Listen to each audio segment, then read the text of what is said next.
Terceira Margem do Rio em Revista. Nada de novo debaixo do sol.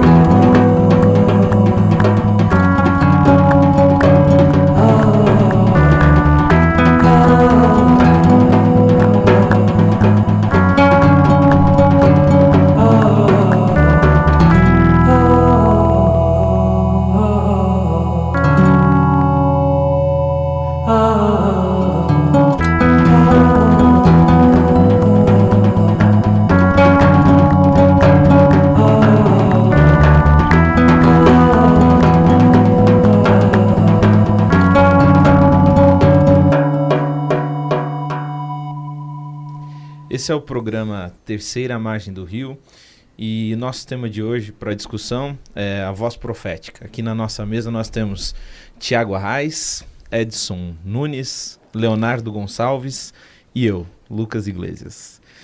Bem, eu acho que um bom jeito da gente começar a discutir sobre a voz profética ou sobre o profeta na Bíblia, a gente começar lá por Gênesis, a figura de Abraão, e em Êxodo a figura de Moisés como profeta, né? Em Moisés a gente vê o paradigma dos profetas, né? Se nós formos, por exemplo, para Êxodo no capítulo 4 e Êxodo no capítulo 7, a relação dele com Arão, Arão como profeta dele, como diz no capítulo 7, Arão ele é chamado de boca. Então, basicamente, esse paralelo entre os dois textos denota que o profeta, segundo Moisés, é visto como a boca de Deus. E aqui a gente tem várias implicações, né, sobre esse aspecto da boca de Deus. Uma delas é que o profeta ele não fala primariamente o que ele quer. O profeta fala o que Deus quer, porque ele é boca. Basicamente isso. Deixa eu fazer o papel aqui da pessoa que faz as perguntas, Obrigado. Então.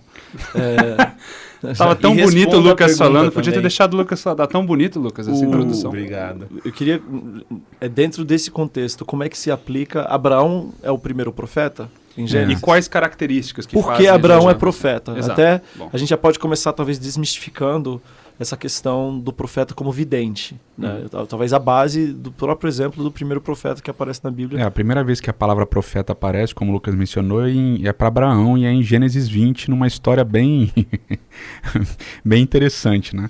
Sara estava grávida, provavelmente, de Isaac, e aí Abimeleque vê Sara com 90 anos, grávida, e fala, pô, essa mulher é bonita, né? Eu quero ela para mim. Não era novinha, estava grávida, bons tempos.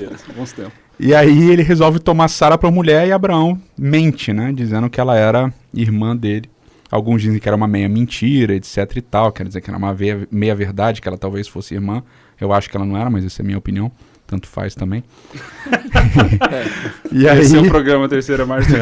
Essa é a minha opinião. Mas Tanto tá- faz. O muito importante bom. é que, mesmo sendo meia irmã ou não, ele Ele omitiu mentiu. uma Existe uma informação omissão de verdade. absolutamente crucial de que ela também era casada com ele. Sim, claro, com certeza. E aí, antes de Abimeleque tomar Sara como esposa, Deus aparece para Abimeleque, o que é bem interessante também, num sonho, numa visão da noite. E aí ele revela para Abimeleque que Sara era irmã de Abraão e fala, olha, mas não tem problema, não fica com medo, porque Abraão é meu profeta, ele vai interceder por você. E o contexto todo aqui, primeiro, é a primeira vez que a palavra profeta aparece, e ela aparece num contexto que a primeira vez aparece também a palavra oração. No mesmo verso aparece pela primeira vez, em Gênesis 20, aparece pela primeira vez a palavra profeta, primeira vez a palavra oração. E a palavra oração, ela vem de uma raiz que tem um sentido jurídico. Tá? É uma intercessão. Uma petição. É uma intercessão feita como por um advogado, né, num contexto de juízo e tal. Ou seja, é louco porque quem vai defender Abimeleque foi o cara que botou ele na situação de ser acusado. Então ele que vai defender. Então o profeta aparece nesse contexto de um cara que mentiu e agora vai interceder. O legal dessa explicação, Edson, é que a gente começa a descobrir alguns elementos básicos de quem é o profeta antes mesmo da gente atingir uma definição própria do profeta, na verdade. Então o profeta, o primeiro, pelo menos, que aparece na Bíblia, é uma pessoa completamente quebrantada, uma pessoa completamente humana, na verdade, mentindo. E mesmo assim, Deus tem essa intencionalidade de trabalhar junto com a humanidade para os seus próprios propósitos. No caso de Abraão, bênção para todas as nações e tudo mais.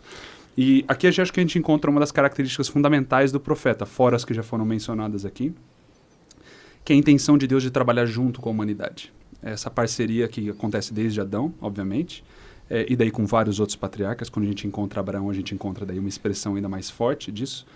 Mas Moisés, no caso, que é um pouco mais do meu lado do livro de Êxodo, isso você vê claramente, na verdade. O povo de Israel sofrendo por centenas de anos no Egito. Deus aparece para Moisés falando, eu vi o sofrimento do povo, né? A expectativa, acho que a maior expectativa na transição de Gênesis para Êxodo é do Pakad, da visita de Deus, que o povo espera essa visita que não acontece. Então Deus aparece a profecia dada a Abraão. Exatamente. E depois até mesmo a Jacó e José. Repetida depois. Jacó e José. Portanto, Deus desce para Moisés e fala, eu visitei o povo. Okay? Então, você poderia pensar muito bem, então Deus vai resolver o problema do povo no Egito, mas não, ele fala, eu desci, agora você vai, entendeu?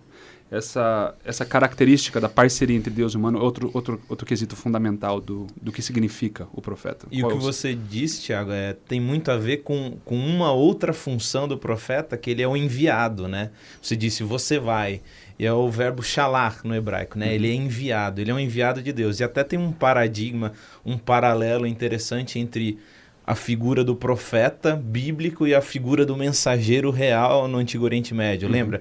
Ele é aquele enviado para apresentar uma mensagem em nome do rei. E é justamente esse contexto, né? Ele é o enviado em nome de Deus e ele representa a Deus até o ponto de ser difícil discernir, ou melhor, de distinguir entre a figura do profeta e a figura de Deus, né? Então, fazendo uma recapitulação básica de todos os elementos que a gente encontrou até agora. Lucas, você começou falando que o profeta tem essa característica de boca, na verdade. Edson, você trouxe a ideia do aspecto jurídico, na verdade. Do intercessor. Do intercessor, ok. Eu falei uma curiosidade no caso desse de Abraão, quando ele intercede em favor de Abimeleque, ele tem que admitir a culpa dele. Exatamente, Isso é um negócio interessante. Ele se coloca como culpado para absolver o Abimeleque, ele tem que fazer isso. Tem que fazer isso. E isso é o que Moisés vai fazer, que é interessante a junção dessas duas coisas.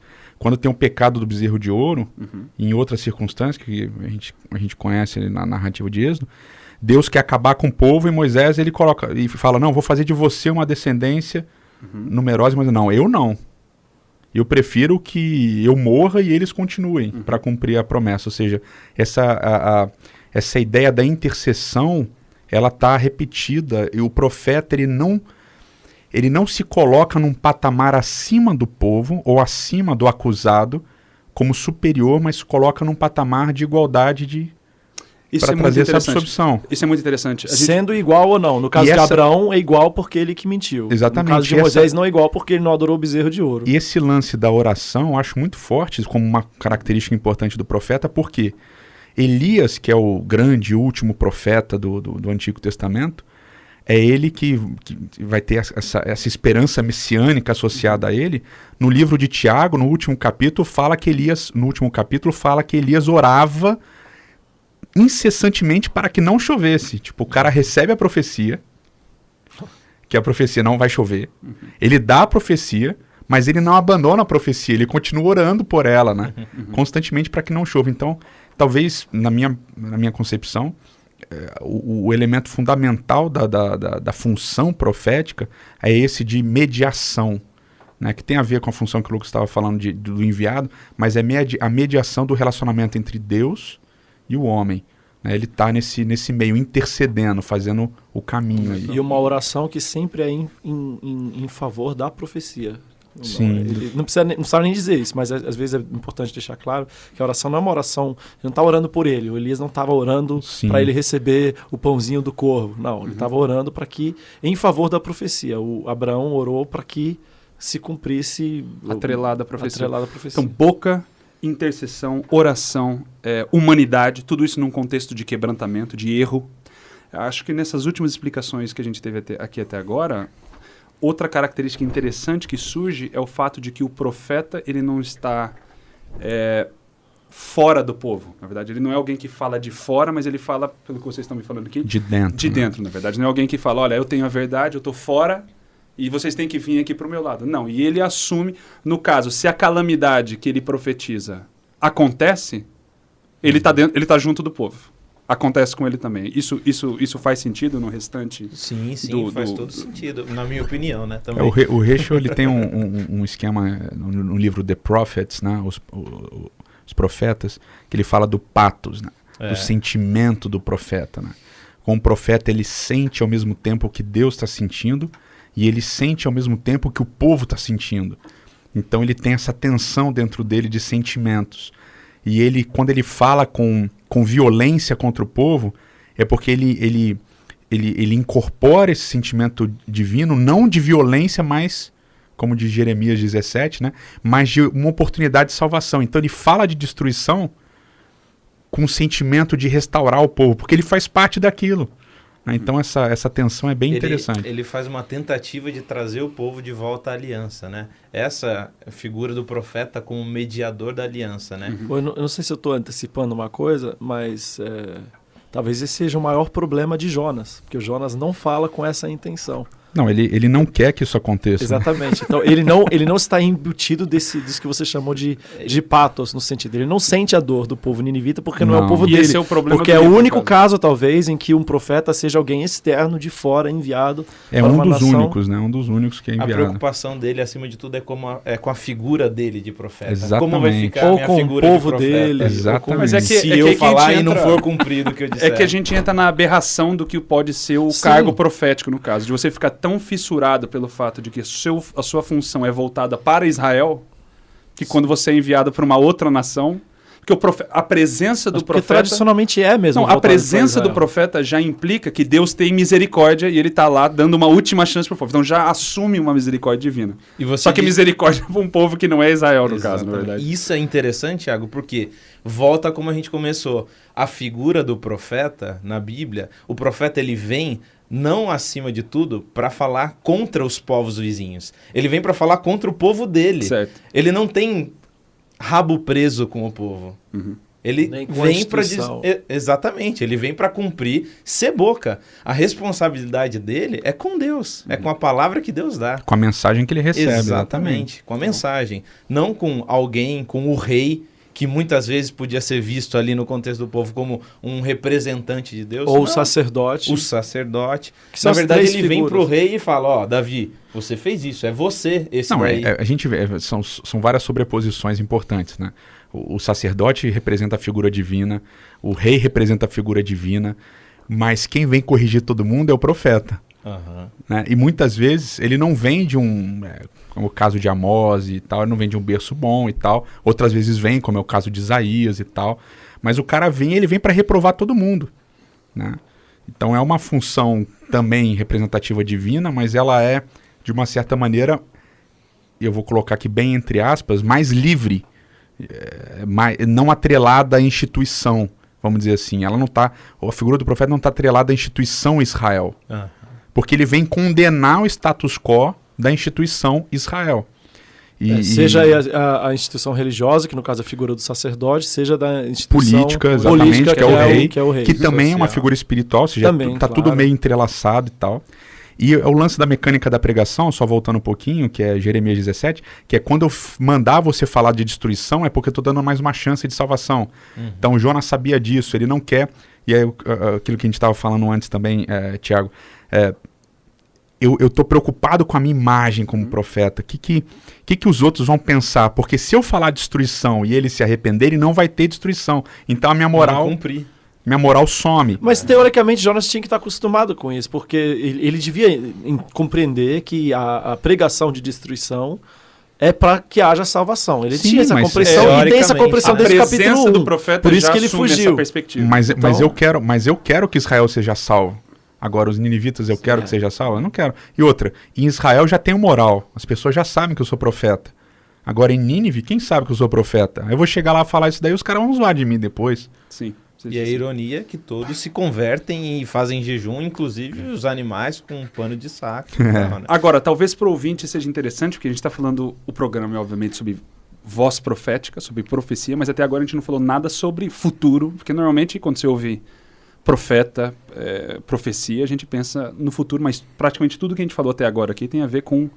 Presente, né? O Exato, presente é das algo, ações. é algo agora, na verdade, é algo que pelo menos envolve questões de humanidade. O profeta era humano, ele era a boca de Deus, ele sentia os sentimentos de Deus, mas nada ainda do futuro. Então qual é a relação? O que isso significa no final do dia? Qual é o ponto disso? Eu acho que é o profeta, de o fato? primeiro é importante talvez desmistificar, porque a gente tem esse negócio de que não existem profetas, né, etc e tal. Mas a função profética ela pode ser desempenhada, ela continua sendo desempenhada. Então você desmistifica um pouco esse negócio de que o profeta é aquele que vê o futuro. Na verdade, quantos mesmos tiveram a oportunidade de ver o futuro e pregar sobre ele ou escrever sobre ele profeticamente? É uma minoria no texto bíblico. Tá? E todos eles escolhidos por Deus, não que se autodenominam Exatamente, profetas. exatamente. E fala, Né? eu sou o profeta e eu sei do futuro, né? Bem importante E isso. não é importante, não só, tudo bem, a pessoa que se autodenomina já é de gerar desconfiança, né, em qualquer um, né? A pessoa que se autodenomina profeta Sim. já é um red flag, assim, uma luz vermelha piscando forte, porque, inclusive, você vê os textos bíblicos, a maioria, mesmo quando são chamados, nem querem ser chamados, a reação é totalmente diferente. Então, Contrário. isso aí, mas também não é o povo que escolhe o profeta, Sim, sim. entendeu? Até Isso é uma porque coisa seria mais importante. fácil escolher as profecias boas, né? Que é o que acontece com os reis. Tem uns acontece no na caso de época de Micaías, Jeremias. Sim. Ananias. Micaías, na com- época de Jeremias. Agora, o que eu curto dessa questão profética de ver o futuro e de desconfiar dele mesmo, de não querer aceitar, é quando a gente olha para Daniel. Tipo, você vê, Daniel, no capítulo 8, recebe a visão das 2.300 tardes e manhãs, uma profecia tremenda e tal, papapá. E aí, entre o capítulo 8 e o 9, você tem provavelmente entre 9 e 10 anos entre um capítulo e outro, de espaço de tempo. E aí o capítulo 9 começa dizendo, eu, Daniel, entendi pelo livro do profeta Jeremias e tal, que os anos que deveriam demorar as assolações de Israel eram 70 anos e tal, papá. E aí ele vai orar, né? Ele ora lá baseado em Jeremias, em Deuteronômio e tal, papá. Não é esse o assunto aqui também agora. Mas o que é maneiro é o seguinte, ele recebe a profecia das 2.300 tardes e manhãs, ele fica doente no final do capítulo 8, tipo, 2.300 anos vai demorar isso daqui? Se fosse em 2.300 dias, estava tranquilo. O cara já estava 70 anos no cativeiro, mais uns 4, 5, 6 anos ali de cativeiro, estava tranquilo. Mas ele entende que aquele período de tempo era tremendo, demorado, e ele vai estudar. E ele vai estudar os outros que escreveram antes dele. Vai estudar Moisés, ele vai estudar Jeremias e tal. E ele fala, bom, começo do capítulo 9, eu devo ter entendido errado aquele negócio das 2.300 tardes e manhãs. Porque eu entendi pelo profeta Jeremias que eram 70 anos. Ou seja, ele se coloca em dúvida das 2.300 e acha que Jeremias está certo. Aí o anjo vem e fala para ele, não, uma coisa é uma coisa, outra coisa é outra coisa. A profecia de Jeremias é uma coisa diferente da que eu dei para você. Mas ele se coloca em dúvida em relação às profecias que ele recebe.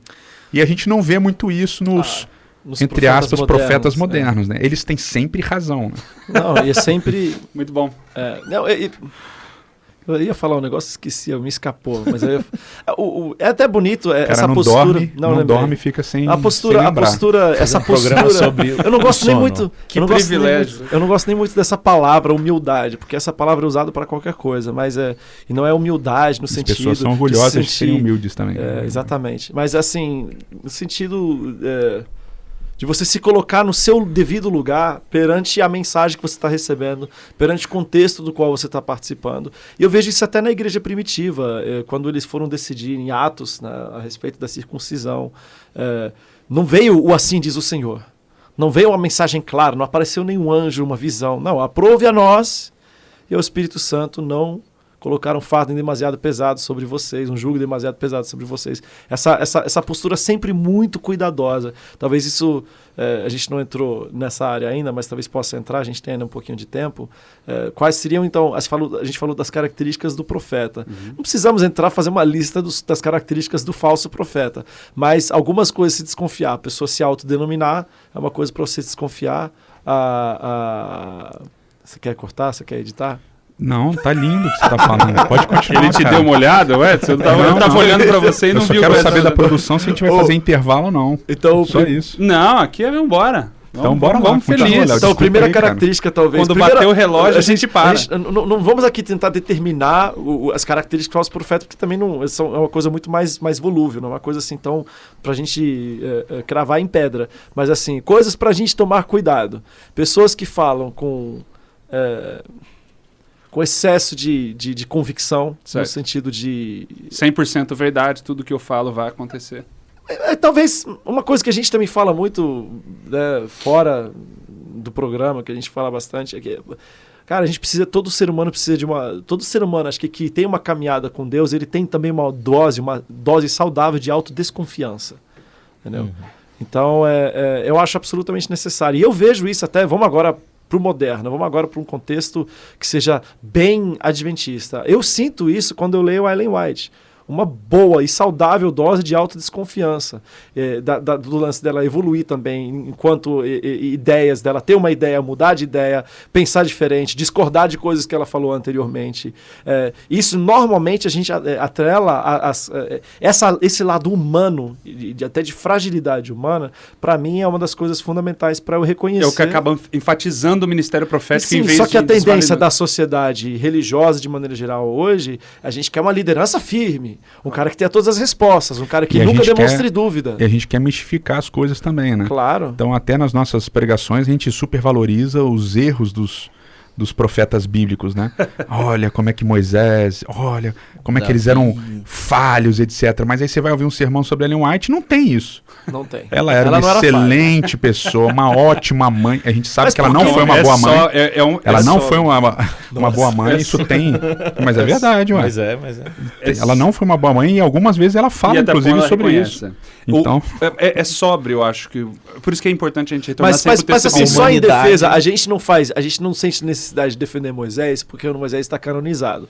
Né? E isso talvez sim, um mas assunto a para gente, outro mas a gente não programa. deveria ter Mas necessidade de defender o medo nada. faz isso. Porque o medo não faz é, isso com as não, pessoas. não A gente é a tem pessoa. medo da figura dela ser atacada, a gente fica defendendo Mas o que a gente está excesso, como falando se ela exatamente precisasse aqui disso. é que não é a figura do profeta o importante. O importante é a mensagem que ele carrega. Exatamente. É ela que faz dele o que ele é. Exato. Ou seja, se você olha para a mensagem de Moisés, aí você entende essa discussão. Ou seja, não há problema de você dizer que Ellen White... Porque, veja, o profeta é aquele que traz a mensagem de Deus. É aquele que leva o povo de volta para a Torá, é aquele para a lei, é aquele que faz o povo, é aquele que intercede pelo povo e tal. Então, de diversas formas, Ellen White cumpre um papel profético, como em vários sermões que a gente faz, ou que a gente prega, em músicas que a gente canta, a gente cumpre também um papel profético, ok? Agora, não há nenhum problema em desmistificar a pessoa do profeta. A mensagem dele Na verdade, continua se torna válida. absolutamente necessário desmistificar. Exatamente. Mas não porque a colocando uma mensagem- distinção da mensagem da pessoa. Porque, Sim, como a gente já falou sim. antes, ambas estão intimamente ligadas. Mas na verdade. compreendendo, Conectadas, estão mas ligadas, mas mas- compreendendo que Deus ser fala humano através é de nós, falho. apesar de nós, e não por causa de nós. Mas é acho mais que nesse sentido. A gente tem que dar inevitavelmente prioridade para a Bíblia ao apresentar o conceito do profeta. Eu acho que o Edson trazendo a primeira instância em que aparece a figura profética, num contexto de mentira, num contexto de falsas meias-verdades e tudo mais, é muito significante isso, na verdade. A figura profética aparece num contexto de humanidade. A E não é mensagem só é que- importante, e não é só que- mas não está em distinção da própria E pessoa não é do só profeta. que não é só que Abraão é reconhecido profeta no momento.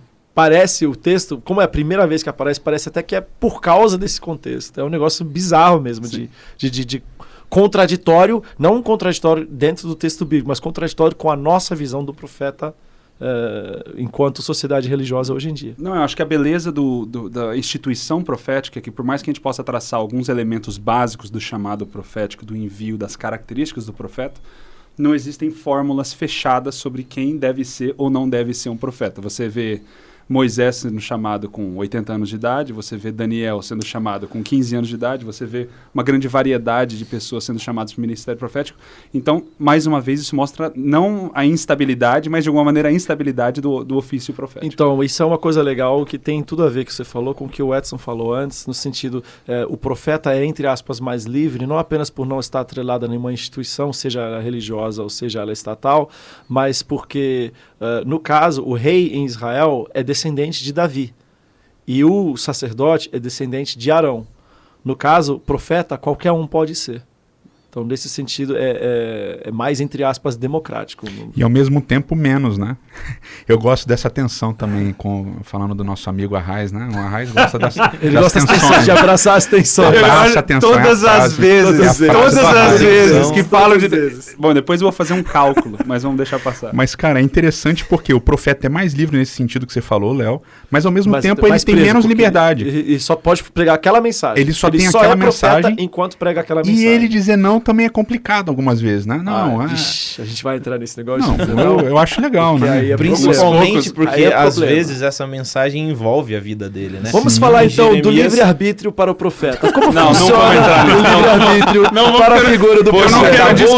Eu não quero discutir com o Edson hoje. Vamos deixar passar. Não vamos entrar no livre-arbítrio, mas vamos falar da liberdade. A gente tá falando da liberdade. Livre-arbítrio é um conceito mais confuso. Tem que falar livre-arbítrio é o termo errado também. Não é um termo totalmente errado, mas esse é outro coisa. Muitas, só para você, querido ouvinte, a gente não está te ignorando, não, mas só, às vezes, alguns termos... Não estamos ou estamos? Não estamos. É que a gente está aqui tão à vontade. Mas isso era uma questão, a gente está fazendo isso para os ouvintes. Então, exatamente. Só que agora eu vou falar diretamente para os ouvintes. Isso foi um parênteses para falar diretamente para os ouvintes. Frequentemente, vocês vão perceber isso...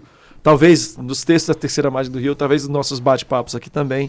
Muitas vezes parece que a terminologia não é importante. Mas a terminologia, muitas vezes, ela vem carregada de tantos discursos atrelados a ela, que é muito importante, às vezes, a gente se separar de alguns termos, porque com eles... Um dos termos, talvez, para um outro programa, é o termo, a palavra trindade. O conceito... muitos dos problemas que a gente tem em relação a isso é por causa da terminologia mesmo. Então, a gente se afastar da terminologia para olhar o conceito tal qual está na palavra de Deus. Porque mesma coisa com onipresença, onipotência. São palavras que não aparecem. Terminologias que a gente, às vezes, cria e que vão complicar a gente mais para frente. Livre-arbítrio é uma dessas terminologias que geram problemas pra caramba. Liberdade de escolha existe, tranquilo. Mas o profeta, ele tem, ao mesmo tempo, voltando de novo, né? Ao mesmo tempo que ele tem ele é mais livre dessas correntes em relação a ser rei, em relação a ser sacerdote, ele não pode falar o que ele quer e nem para quem ele quer. Ele tem que falar o que Deus quer e para quem Deus quer. Então, o caso de Jonas, que a gente já tratou aqui, ele é extremamente emblemático. Não, eu prefiro morrer do que pregar. Não, você vai pregar. Não quero... Nem se suicidar, ele não eu quero morrer, não. Morrer você não vai. Você vai ficar na barriga do peixe aí, que peixe que era, etc, não dá pra saber, mas você vai ficar ali até você decidir ir lá. Aí ele decide, prega e tal. Thiago, você não enxerga ele pedir pra ser jogado no mar como uma tentativa de suicídio, um suicídio indireto? Eu tô olhando o relógio, não dá tempo. Eu vou concordar. Nós temos 35 minutos, nós temos mais 9 minutos, cara. 8 minutos. Não, a gente tem mais 3 minutos. Não, a gente não termina com 30. 35 tá bom. Tá bom? Tá bom. Não, eu acho que tem isso. Eu acho que tem essa perspectiva. Você não entende como uma tentativa de suicídio, um suicídio indireto, uma maneira de burlar a lei do suicídio. Sim, não, mas me jogue no mar, resolve o problema. Sim. Eu morro herói. Entendeu? Não, eu acho que eu acho que uma mensagem precisa ser dada. O profeta ele não pode escapar dessa mensagem, isso eu concordo. Mas eu ainda acho que dentro desse espectro todo existe um grande nível de liberdade. Jonas ele é jogado no mar e a Bíblia diz que ele ficou lá 3 dias. Esse vira o sinal, na verdade, mais para frente do ministério próprio de Jesus. E ele que escolhe orar, no caso. Sim. A oração aparece no 3º dia. Ele poderia não ter orado, poderia ter morrido, mas a história... Mas é uma oração bem confusa, uma oração que ele pega o negócio daqui, o trecho do salmo dali, pega o negócio daqui ali... Sim, profeta. veja, o É uma profeta- oração bem de desespero, não é? Não A sei se figura há profana. uma reflexão. A morte é algo levemente Então, desesperador, na verdade. a figura do profeta é muitas vezes distinta também de entender o comissionamento. Por exemplo, Jonas é um profeta comissionado. Comissionado. Bom. Ele tem os Se termos ele é- técnicos, ele é Bom, enviado, oxalá, Se ele é, que vai, se ele uma é mensagem comissionado, que é específica. diferente do caso de Abraão, Sim. que não recebe uma comissão profética, no caso do comissionamento profético, ele não tem escolha, ele vai ter que cumprir. Sim. Não tem o que fazer. Então, recebeu o comissionamento profético na Bíblia, o cara vai cumprir. E você vê vários exemplos. Jeremias, eu sou novo, não importa. Moisés, te coloco eu não sei como falar, não fortaleza. interessa, você vai, meu amigo. não tem Isaías, como. lábios impuros. Vai ser Purifica os seus purificado. lábios. Não, então, mas é quando eu leio o texto. Recebe a comissão, tem que ir, É meu quando eu leio amigo. o texto, eu vejo pelo menos, por exemplo, Moisés, no caso que vocês estão citando. Moisés fala, eu não vou falar. E Deus não é que ele tira a liberdade do profeta falando, não, você vai falar. Não, ele acomoda, ele fala, olha, eu entendo que você não quer falar, então vamos fazer o seguinte, Arão vai ser sua boca. Então, Mas você vai. Ele vai, claro, ele vai. Não, eu não vou, Senhor. Eu não posso. Vou dizer que quem Não, tá na me verdade, mandando. assim, Mas o que eu tô falando é que, assim, aqui a gente tá, tá falando de duas coisas. Ou a liberdade tá é bom. completamente disciplinada, ou Deus trabalha junto com a liberdade Deus do profeta trabalha dentro com as daquilo que ele limitações. quer Por fazer. exemplo, Isaías reclama dos lábios impuros, aí ele purifica os lábios. Moisés reclama de eu não sei falar, coloca alguém pra falar. Claro, entendeu? claro. Então, Mas ele vai cumprir o comissionamento. Todos Isso daí vão. não Sim, tem sim, como sim. não cumprir. mas dentro de uma realidade adaptada e adequada, até inclusive, isso pode soar até absurdo, mas as necessidades ou as limitações pessoais Do profeta. Sim, do profeta. Mas aterrissando agora o avião, eu acho que a gente tocou em diversas coisas boas.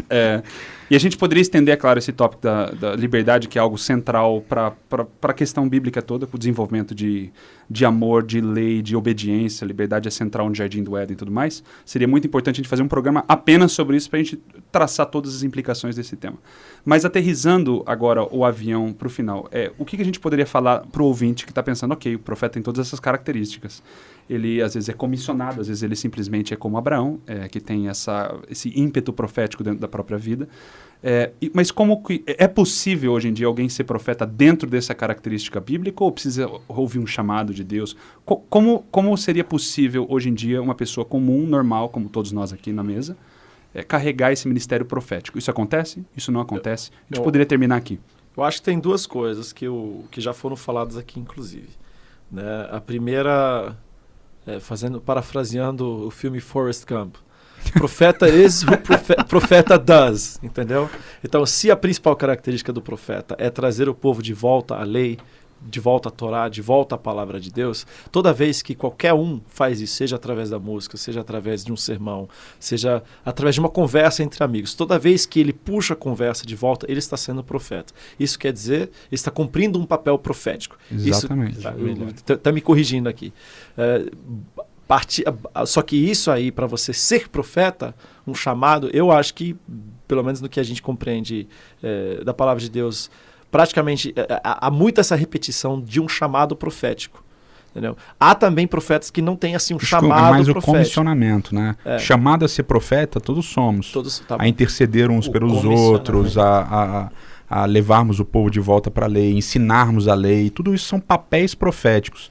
Agora, o comissionamento profético, isso é um aspecto São duas dimensões básicas. Isso que é uma distingue... tensão também, Thiago. Veja só, outra tensão, cara. Isso Ele fala de tensão. O que o Léo perguntou no início, né?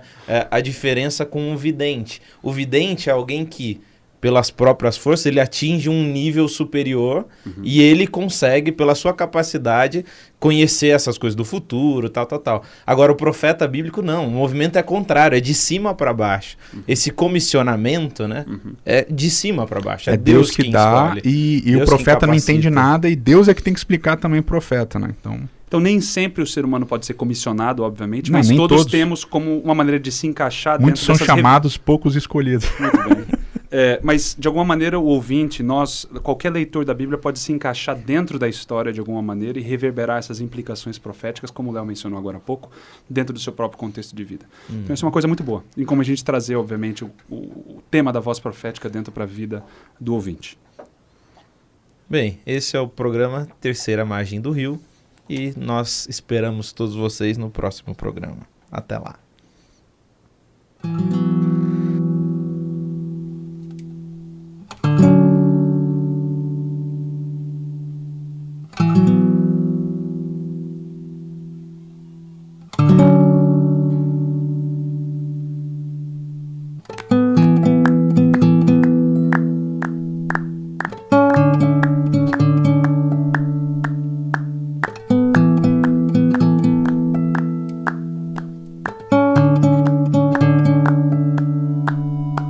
Terceira Margem do Rio em Revista. Nada de novo debaixo do sol. Apresentação: Edson Nunes Júnior, Lucas Iglesias, Leonardo Gonçalves, Felipe Valente, Tiago Arraes. Trilha sonora: Gabriel Iglesias. Sonorização: Jeter Miguel e Matheus Benhur. Produção: Marcelo Matos.